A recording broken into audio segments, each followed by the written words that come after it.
Hello दोस्तों। एक बार फिर आपका बहुत बहुत स्वागत है आपके अपने इस यूट्यूब चैनल आयुष एजुकेट्स में। तो दोस्तों आज का जो हमारा टॉपिक होने वाला है वो है कोएगुलेशन ऑफ ब्लड। ठीक है, तो आइए स्टार्ट करते हैं। दोस्तों कोएगुलेशन ऑफ ब्लड का मतलब होता है, जैसे आपको कभी चोट लग जाती होगी तो आपने खुद ही देखा होगा कि एक टाइम के बाद वहाँ पे एक क्लॉट का फॉर्मेशन हो जाता है और ब्लीडिंग जो हो रही होती है वो रुक जाती है। ठीक है, तो आइए देखते हैं बायोलॉजिकली ये प्रोसेस कैसे होती है, इसमें कौन कौन से एंजाइम वर्क करते हैं, कौन कौन से प्रोटीन किस तरीके से वर्क करते हैं। ठीक है, आइए स्टार्ट करते हैं। दोस्तों लेट्स सपोज ये हमारी एक ब्लड वेसल है। ठीक है, जैसा कि हमने आपको डिनोट कर रखा है डायग्राम में, ये एक ब्लड वेसल है और इसमें कुछ प्लेटलेट्स आपको दिख रही होंगी। ठीक है, तो हमारे ब्लड में प्लेटलेट्स प्रेजेंट होती है, हमें पता है ना। तो जब भी हमें कभी चोट लग जाती है, सपोज यहाँ पे एक इंजरी हो गई, ये ब्लड वेसल हमारी कट गई। ठीक है, तो ये इंजर्ड टिश्यू एक प्रोटीन रिलीज करता है, थ्रोम्बोप्लास्टिन। ठीक है, और यहाँ पर डिपोजिशन ऑफ प्लेटलेट्स होने लगती है। जैसे चोट लगती है तो ये जो प्लेटलेट्स होती हैं ये सभी आकर के उस बाउंड प्लेस पे, उस इंजर्ड टिश्यू पे इकट्ठा होना शुरू हो जाती हैं और इस प्लेटलेट्स से भी, डिपोजिशन ऑफ प्लेटलेट्स से भी थ्रोम्बोप्लास्टिन कुछ मात्रा में रिलीज होता है। ठीक है, अब आगे देखिएगा। अब ये जो थ्रोम्बोप्लास्टिन है, यानी कि इंजर्ड टिश्यू से निकलने वाला थ्रोम्बोप्लास्टिन और प्लेटलेट थ्रोम्बोप्लास्टिन, ये कैल्शियम की प्रेजेंट में, this is very very important, calcium की प्रेजेंट में, कैल्शियम आयन के प्रेजेंट में क्या करते हैं, एक एंजाइम कॉम्प्लेक्स को एक्टिवेट करते हैं। ठीक है, एक्टिवेशन ऑफ एंजाइम कॉम्प्लेक्स, एक एंजाइम कॉम्प्लेक्स को एक्टिवेट करते हैं जिसे हम प्रोथ्रोम्बोकाइनेस या थ्रोम्बोकाइनेस कहते हैं। ठीक है, through cascade system, this very very important. Cascade system basically क्या होता है, तो कैस्केड सिस्टम एक ऐसा सिस्टम होता है जो हर स्टेप पे डिपेंडेंट होता है। मतलब अगर इसमें से किसी भी एक स्टेप को गायब कर दिया जाए तो ये प्रोसेस फर्दर आगे नहीं बढ़ेगी। ठीक है, आई होप आपको समझ में आया होगा। तो ये प्रोथ्रोम्बोकाइनेस या थ्रोम्बोकाइनेस जो एंजाइम कॉम्प्लेक्स है, ये बेसिकली करता क्या है, इन एक्टिवेशन ऑफ हिपेरिन। ठीक है, ये हिपेरिन को इनएक्टिवेट कर देता है। बेसिकली हिपेरिन करता क्या है, ये एक एंटी कोएगुलेंट है ना।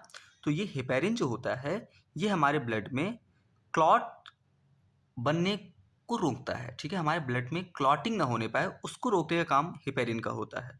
तो हिपेरिन को ये एंजाइम कॉम्प्लेक्स इनएक्टिवेट कर देता है। ठीक है, तो इसके इनएक्टिवेशन से बेसिकली क्या होता है, जो हमारे ब्लड में प्रेजेंट प्रोथ्रोम्बिन प्रोटीन होता है, प्रोथ्रोम्बिन एक इनएक्टिव प्रोटीन है। ठीक है, अगर किसी भी प्रोटीन के पहले प्रो लगा हुआ है तो मतलब वो अपने इनएक्टिव फॉर्म में होता है।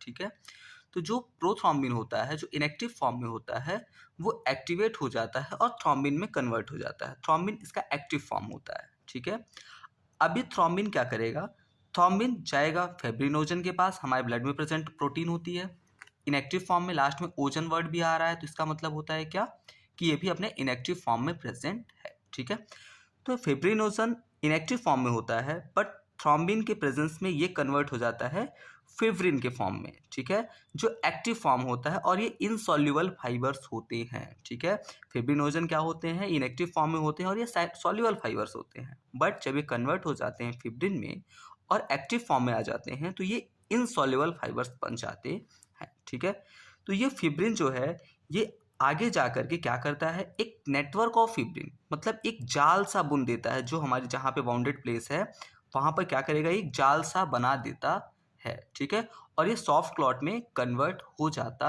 है। तो in the presence of air, और जैसे उस पर हवा लगती है तो वो हार्ड क्लॉट में कन्वर्ट हो जाता है।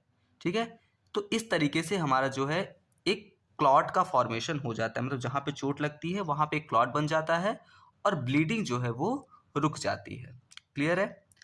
यहाँ पे एक इम्पॉर्टेंट बात है कि ये बेसिकली बनता कहाँ है और कैसे, तो इसका सिंथेसिस हमारे लिवर में होता है। ये हमारे लिवर में बनता है बाय विटामिन के।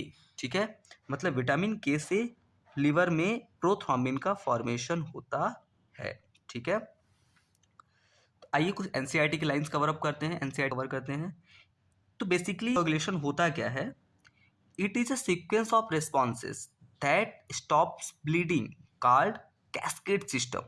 सीक्वेंस ऑफ रिस्पॉन्सेस है ना, एक सीक्वेंस में रिस्पॉन्स आते हैं जो क्या करते हैं, हमारे बॉडी में ब्लड ब्लीडिंग को रोक देते हैं। Where each product act as catalyst for next step.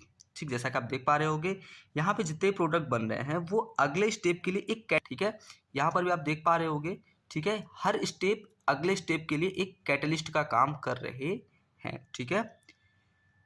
In this reaction there are 13 clotting factors are involve, मतलब इसमें 13 क्लॉटिंग फैक्टर, ठीक है।